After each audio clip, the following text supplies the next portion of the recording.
Hello, everyone. Welcome to another edition of YHB TV. That's your Handmade Business TV with Academy of Handmade. I'm Sharon, the founder and co-director of Academy of Handmade, along with my partner in crime, Isaac Watson, who is the other co-director of Academy of Handmade. We do this every Thursday. Every Thursday except for after the break, so I don't want you to be back here. But normally we would have this again the next Thursday. We do this every Thursday, 2 p.m. Pacific time, 5 p.m. Eastern time, to just kind of chat about things that are going on in handmade businesses, share our thoughts on the different topics that we usually go through each month as part of focusing on different aspects of maker businesses and what's going on and what you guys are up to and dealing with. This month, our theme is taking stock. So last week we talked a little bit about how not to get stuck in the past when you're doing sort of end of year evaluations and things like that. And today we're going to be talking about our 2018 predictions. And I think we have, I know, we need a crystal ball of some kind. This is my crystal ball. It's so crystal clear you can't see it. The ball's right here, guys. You can't see it. So we will look into the future and see what trends we think will be happening in 2018. 2018. That is hard to say. So that's happening. And what was I going to say? Oh, I think we have 6. I think we pushed through and we have 6 predictions for you guys. So that said, in the chat, if you want to say hello and let us know where you're from and what your business is, that'd be great. Also, if you have any 2018 predictions, feel free to type them in the chat as we're going.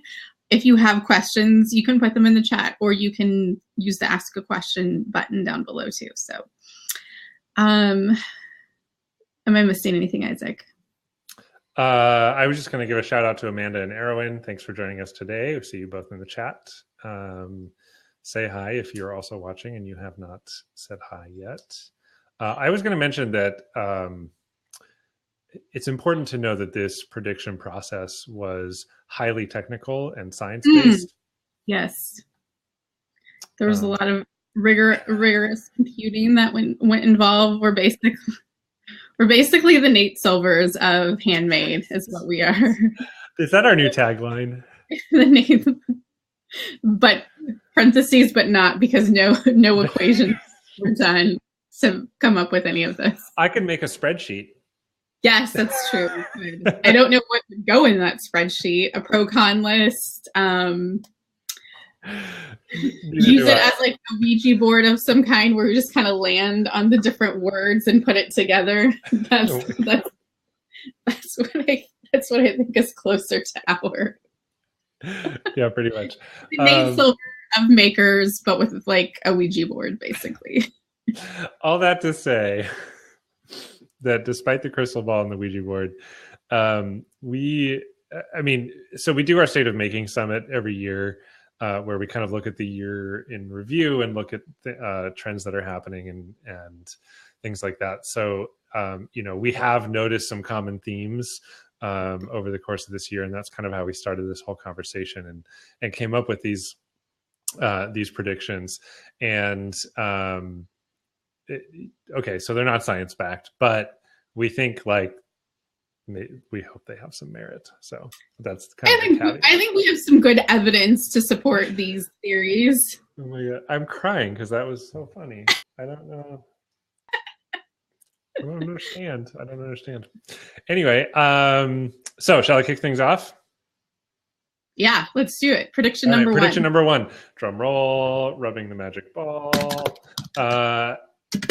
Prediction number 1 for 2018 in the maker community is that Etsy will continue to make you angry.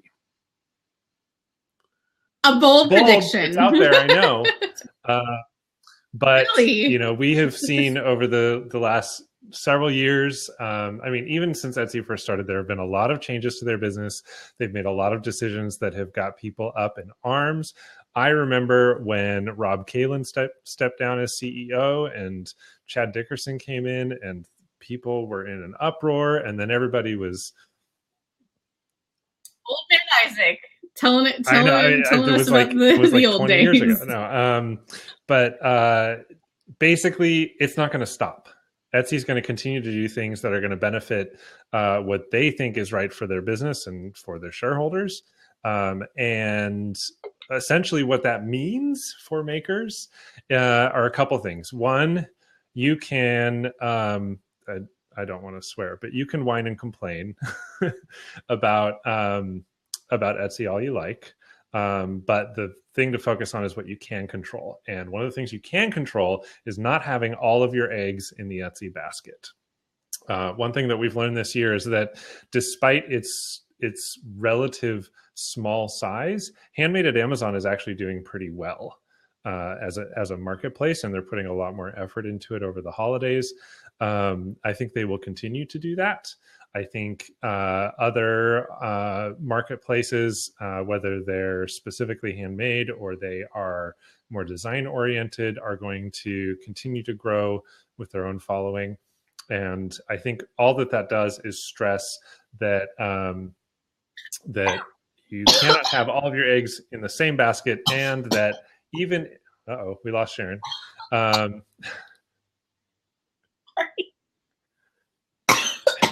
If I could mute you, I would. You okay? All right. Anyway, I'm going to keep going. So don't have all your eggs in the Etsy basket, but also I think it stresses the importance of owning your own online shop as well as any other platforms that you sell on. So that's prediction number one from me. Now I saw Erwin says she seems to be one of the few people who is not angry at Etsy this year. Her sales are triple what they are normally on Etsy, and that is fantastic. I know that that is I would say you're not alone, Erwin. I think there are plenty of people that are seeing increases on Etsy. I think the general sentiment this last year especially has been one of ire at the kind of administrative decisions that they've been making. So here's my thing with that too, right? And this is why it can be hard to read the platform as getting better or worse sometimes, is that let's just take Erwin, for example. And I don't know exactly all that she did. She has triple her sales from last year. That could be related to so many things that is not even related to Etsy, right? It can be related to Erwin's company is just now at this point where she's put a lot of investment into it. And so when you invest in your business in lots of areas, you see the return on that, right? And I don't know how you're setting everything up, Erwin, so I apologize. I don't know if you have your own cart aside from Etsy. Another thing it could be, maybe your product is trendier now and it's getting featured more in general, right? Like there's something in the ether that goes to help benefit you. Another thing here is that, excuse me, is that maybe Erwin or someone else who's doing really well this year, this was the year they really optimized things and paid attention, right? Specifically, not just like trying to make their entire business better, but just trying to really make their Etsy site better. So I think you can see returns on that. I think the thing is, if you've been on Etsy long enough and you've really invested, which there are plenty of people who are griping because Etsy used to just kind of, the easy money came in and now it no longer comes in, right? Or they've just started like not long ago and they've really done nothing, like figured out how to like optimize their shop and things like that. So I think, take everyone's opinions individually with a grain of salt, but when collectively you kind of start to see that like, oh, this is bad for a lot of people that I think who I would consider like, like Stacy and Amanda both just mentioned that they did not have good years on Etsy. Well, those are two businesses that have been, pretty steady in their presence, like, right? Like they're not new kids on the block, and they're also, both people who have invested in their businesses and treated them like businesses too. So, I mean, so that would indicate to me like, oh, that's something to think about. Yeah. Holly says, Etsy's, what's that? Rant over. Holly says that Etsy's always been meh for her, but Etsy wholesale on the flip side has been really great. The big problem is having tons of competition on the platform from people who don't price their work properly. And that has always been the case. That's like one of the biggest downsides to Etsy as a marketplace.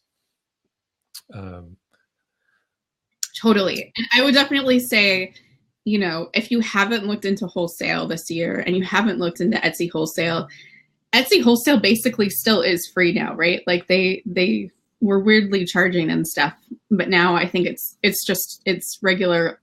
You don't really have to do much except for apply to it. And it's worth doing. If you already have a wholesale program, you might as well do it. Yeah. So, all right. What's prediction number 2? Yeah. And because it's so new, it has room for growth. Whereas regular Etsy, you know, it kind of feels like they might be tapping out a little, like they might be hitting a wall here a little. Right. Prediction number 2. Okay. So for my next prediction is that I think craft shows are getting saturated, and there's kind of a been there, done that with a lot of people who have attended them. And I think because of that, the trend that we're going to start to see is more unique pop-up experiences, which will be having vendors that are more aesthetically aligned versus vendors that are, you know, all makers or something like that, which is kind of how craft shows used to be. And I think the focus is going to be on giving people an Instagrammable experience.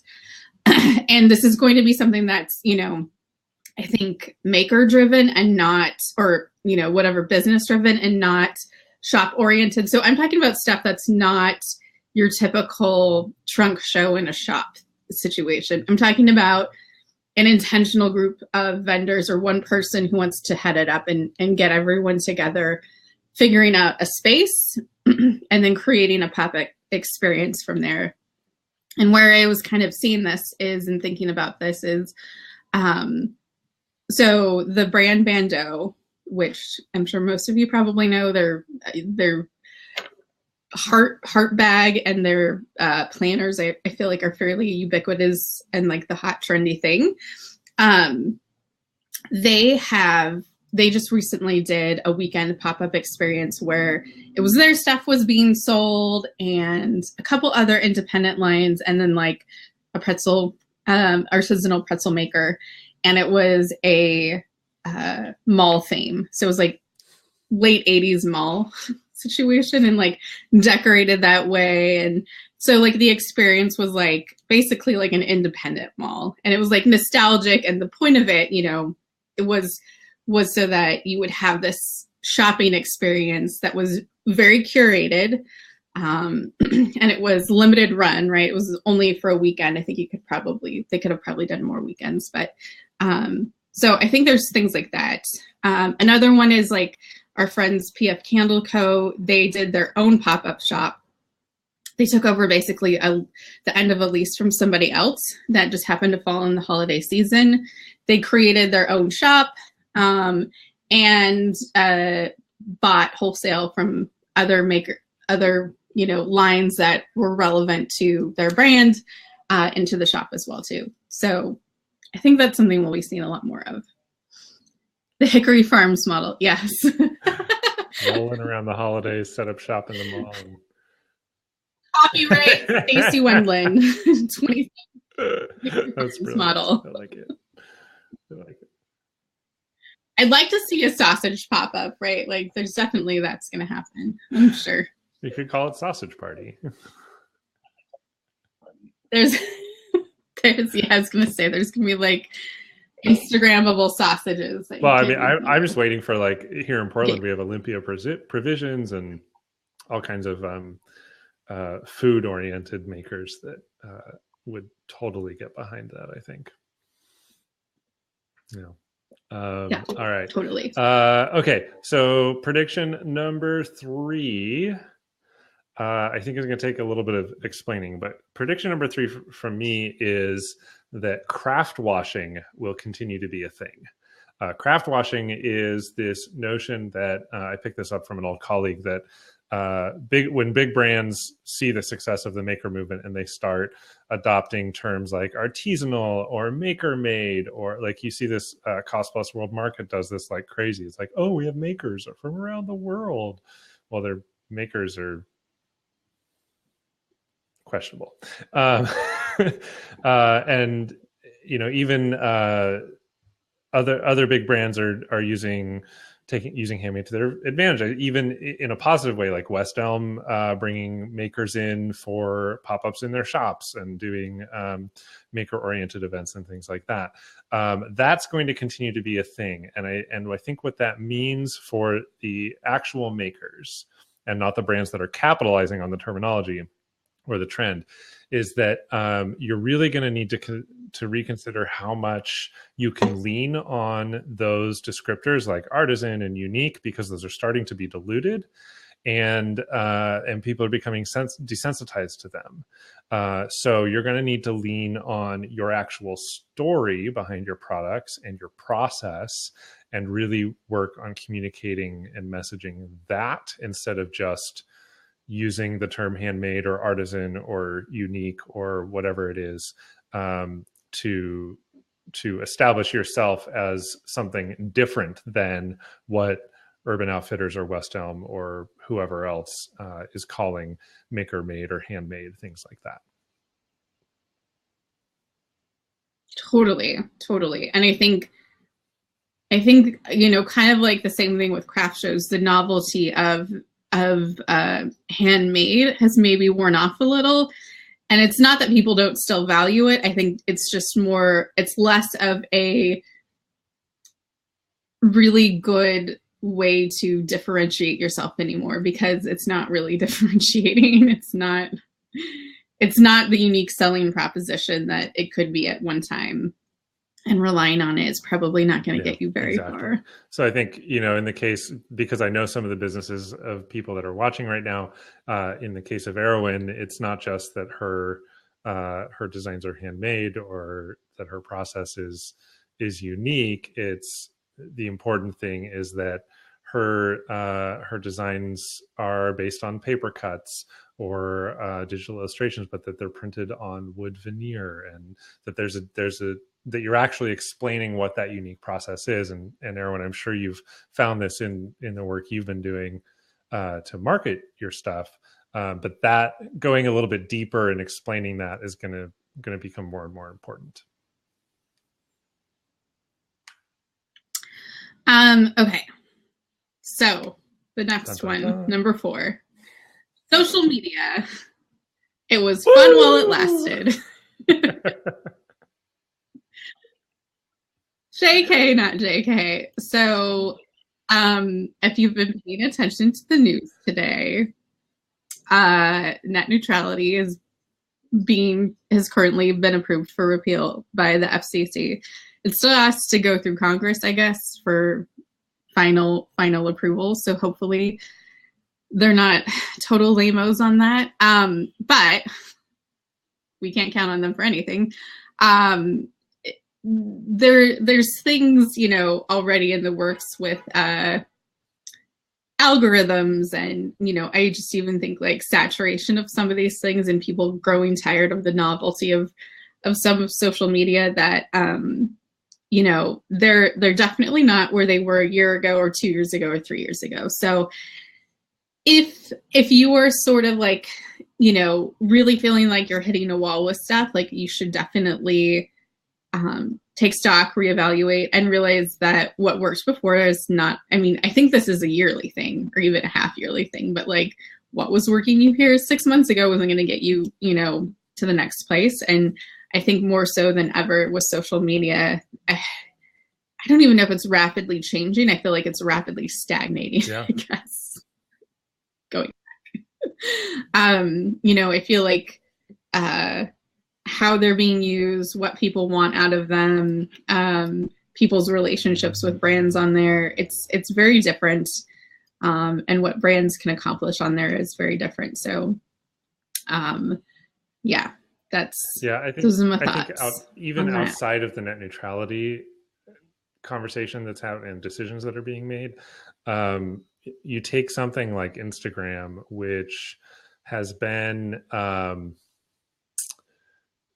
it's been like the go-to place to market your work for handmade business owners. But even with the advent of shoppable posts or tags or whatever they're called, it's changing the way that you need to market your stuff, and ads even. So the ongoing evolution of each social media platform means you're constantly reevaluating, you're constantly tweaking your strategy, and you just have to be nimble, and you will still need to be nimble, even if it comes down to ditching a platform altogether to try something new. Yeah, I think don't waste time with what isn't working anymore. Try to have fun. Don't be afraid to experiment. And I would say, don't be afraid to pay for ads as part of that experimenting and see what works too. Like Facebook ads in particular, I'm going to just say Instagram ads right now are still kind of garbage. Facebook ads are still pretty inexpensive and can have a decent return, depending on what you're selling and doing. So don't totally discount those things.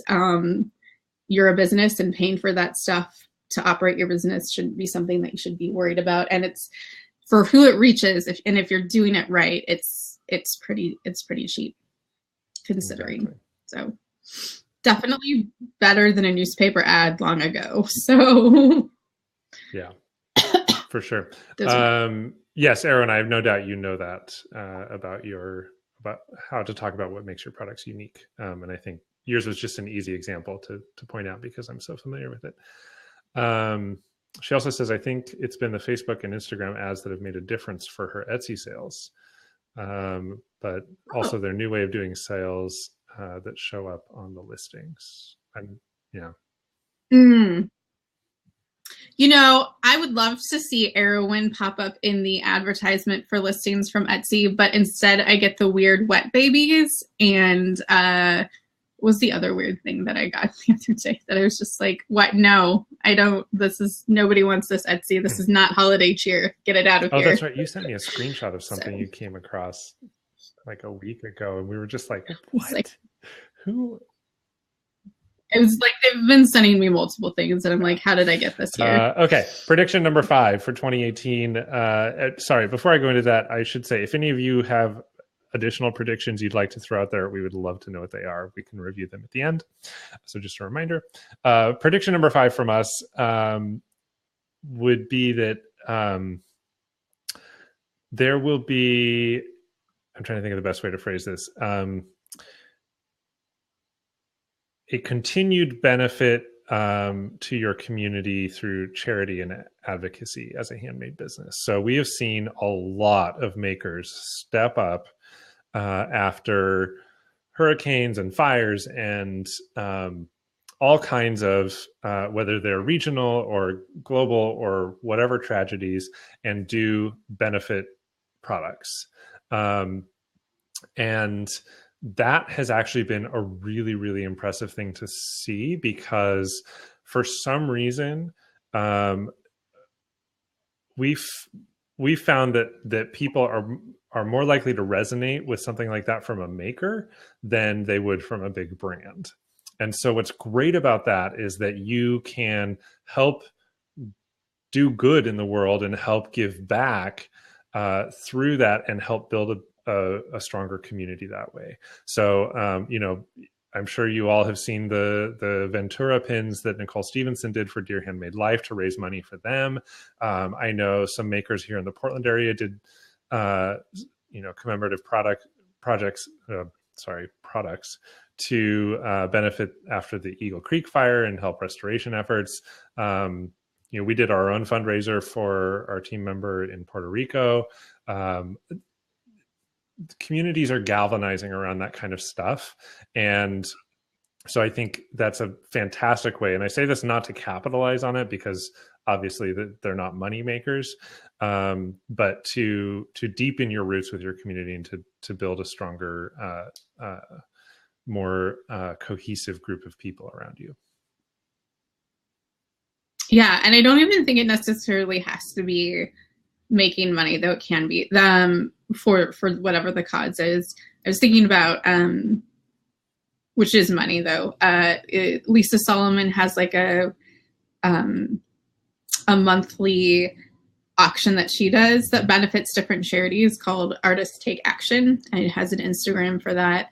And so, she just solicits products from different artists each month. They donate, and whatever the money goes to that charity. So there's that, which I think is, obviously fantastic, and just a pretty easy way to do something meaningful for different charities. But I was also thinking like Anna Joyce this year in particular, and after I think the election, she became a lot more, I think, vocal about causes that were important to her, especially feminist causes. And I think, for somebody like that, it's less about, directing dollars. So I think she definitely talks about that and shares, where to give and things like that. But it's talking about, she's made the decision to have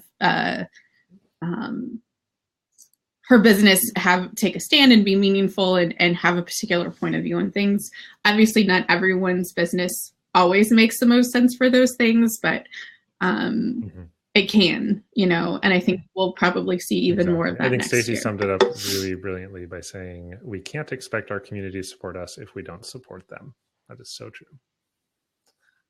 Wise words from Stacey. I think that's very true. And I think,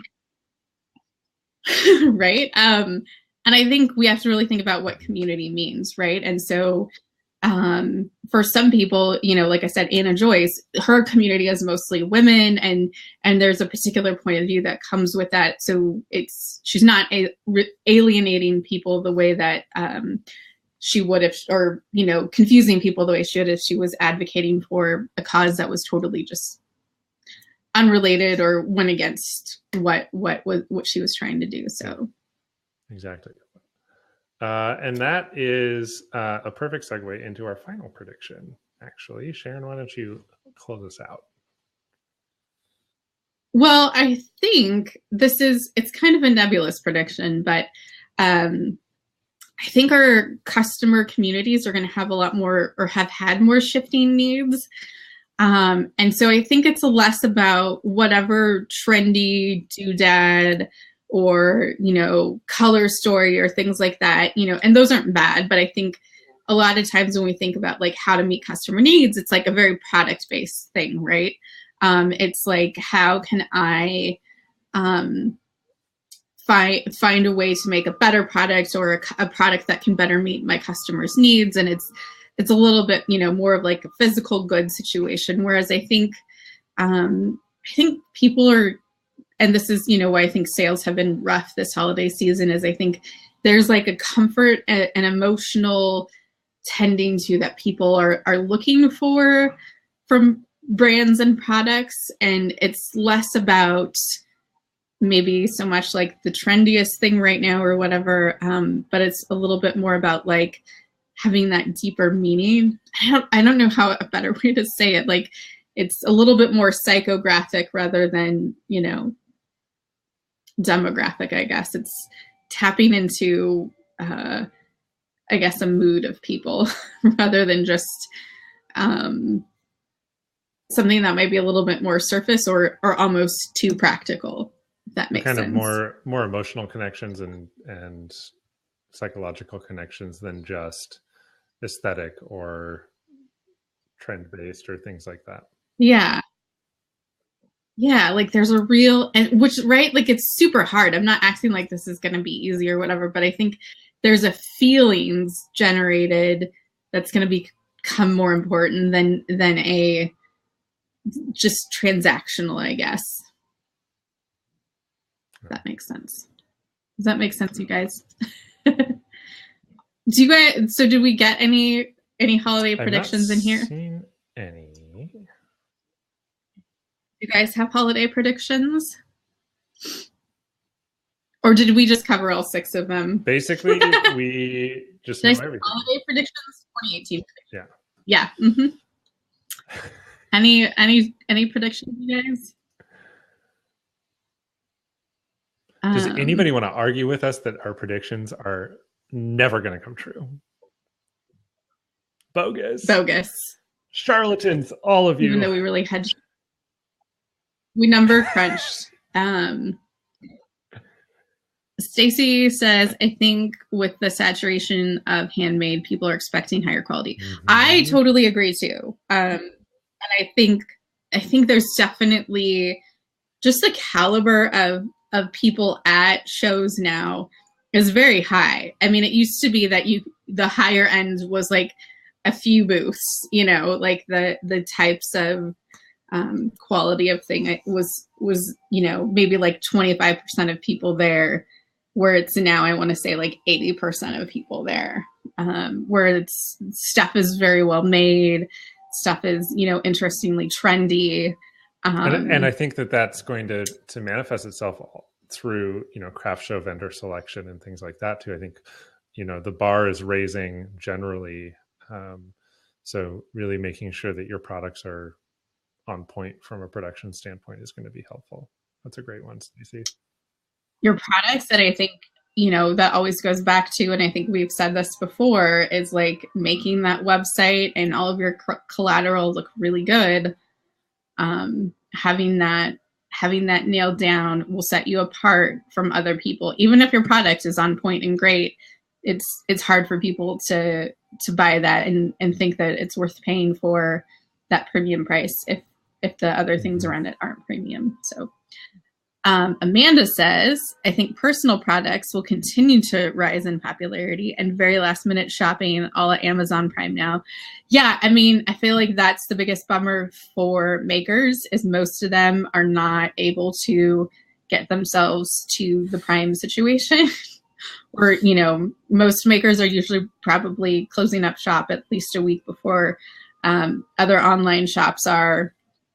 No logos and Comic Sans. Oh God, I hope that's a good prediction.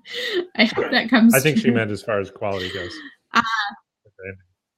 Oh, it's a good prediction though. I'm wholehearted on board with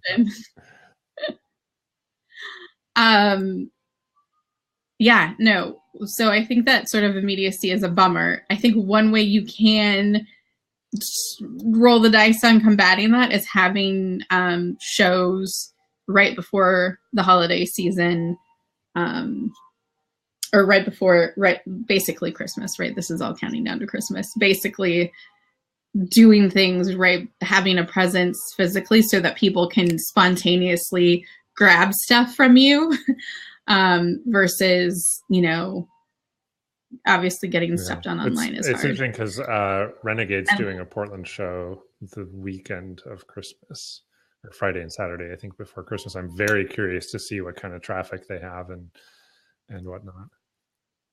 It's definitely a roll of the dice, I think, but it can pay off depending. Yeah. And I think, Amanda, your point about personalized products, I think that kind of fits into the craft washing thing. Like it's almost like handmade is starting to become not special enough just for being handmade, that it, you know, with products that you can personalize like yours, I think that you're right, there probably will be a trend toward more personalization so that it's handmade and it's personalized. So it's almost like made for you instead of just made by someone.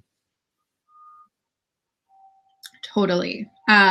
Holly did a school teacher burn by saying, unless you're a school teacher. Dang, Holly.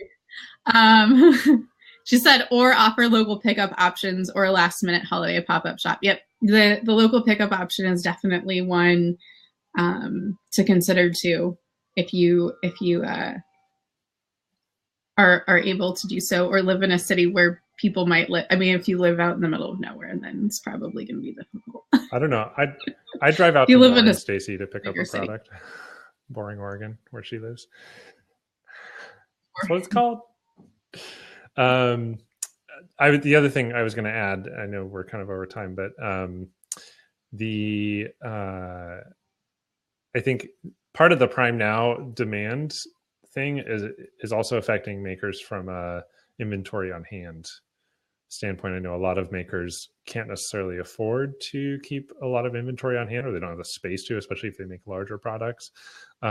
So I think that's going to take some production and inventory management adjustment to be able to compensate and at least offer something similar demand wise to Prime Now.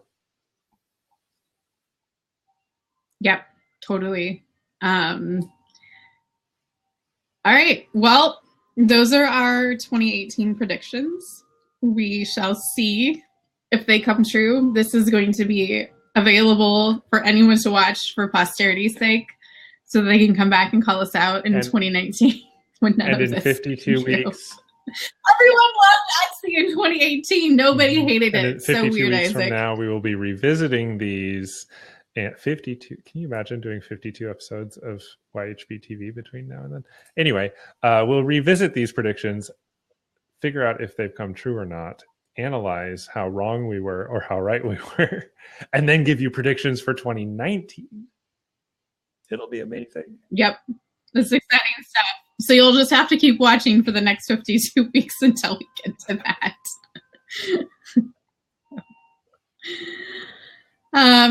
All right. Well, thank you guys so much. This is our last YHB TV of the year, like we mentioned. We wish you all the best in your making as it sort of winds down, but also ramps up in some ways as you're probably still in the throes of a lot of stuff. So we wish you guys all the best, and we hope that you are able to enjoy the holidays and have a great new year, and we'll see you back in January. Bye. Bye.